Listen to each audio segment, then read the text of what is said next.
Kyle here from allmediareviews.blogspot.com, and I'm here to show one vinyl record, and I got some other ones I'll show at a later time just because I'm always up at a time crunch, and I actually need to work on some other stuff like blogging and podcasts that would be on this channel as well, of course.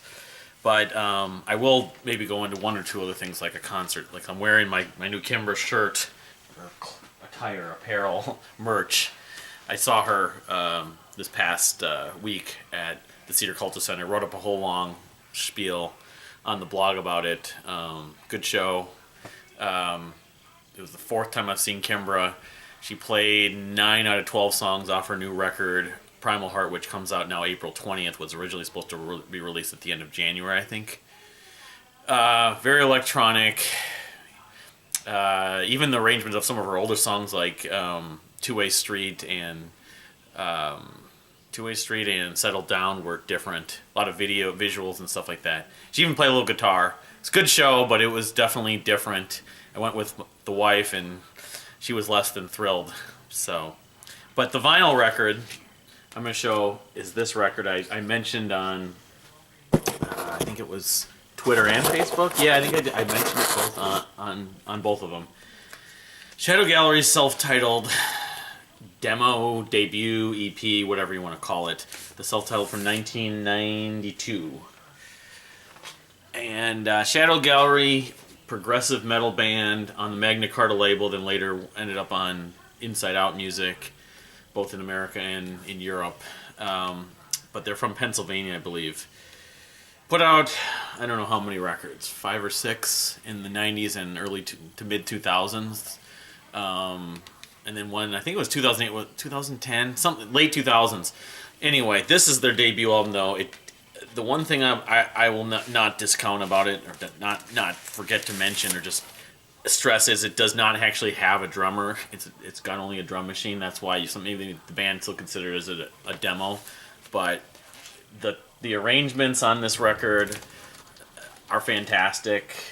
The performances, the vocals, the guitar parts, the keyboard parts, the dynamics, the lyrics, even though a lot of them are fantasy lyrics. I love this. I mean, it's weird about Shadow Gallery. When I first heard them in the mid to late 90s, I didn't like the singer. It was too falsettos. Falsettos bugged me.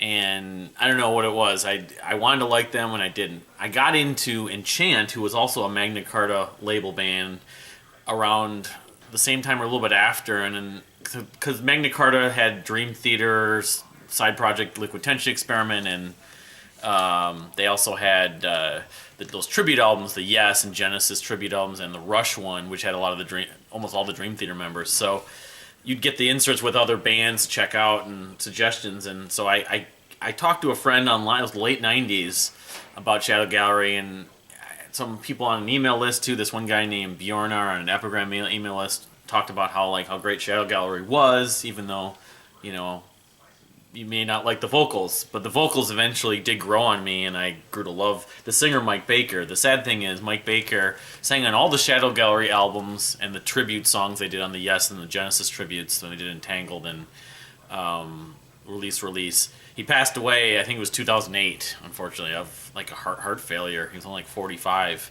And then they got a new singer who sounds a lot like Jeff Tate from Queensryche, formerly of Queensryche. Unfortunately, when their last album, it was called Digital Ghost, didn't do as much for me. But I don't know, maybe I'll do a video specifically on Shadow Gallery when I ever get access to all my collection of CDs here.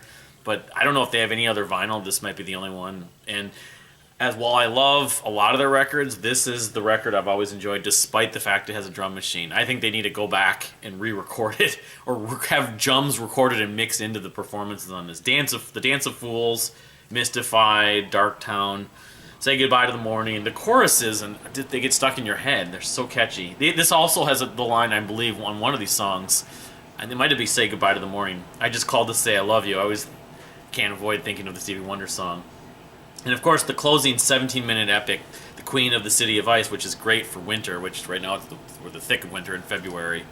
But yeah, let's see if I can show a little bit more about it. But yeah, I got this from someone on eBay for under $30. from Korea, of all places, South Korea. But yeah, see, you can see that the multilingual versions of a lot of these. I think they're pretty big in parts of Asia, especially Japan. So, but yeah, if the second album, Carved in Stone, Tyranny, which features James LaBrie and some other people, DC Cooper, and then V. Is it V? Whatever. The one that they came out in 2005 are kind of those. I think I consider the essentials. Those four, including this. Room 5, rather, not V. They have another album called Legacy, I think, which I'd like to go back and revisit. I have it on CD. I actually got it, I think, from the radio station. I was at KFAI at the time. So, but yeah, they're among prog metal, and they did do a show at Prog Power USA a couple years ago. But the thing about Shadow Gallery is that they're renowned to being basically a studio band. They never could play live. They never toured. But they finally did a few shows in the last 4 or 5 years, which is at least nice to see them finally do that. But it was mainly because they have day jobs. All the members have day jobs, and they couldn't afford the time off and everything, and the cost of touring and stuff. So, but Carl, Cadden, James produced this album. Yeah, if you like Dream Theater, Queen, or Queensryche, or Rush, it's what they're and Pink Floyd. That's my favorite track they've ever done. They did this medley as a bonus track on. And it's on YouTube. There's like, I don't know how many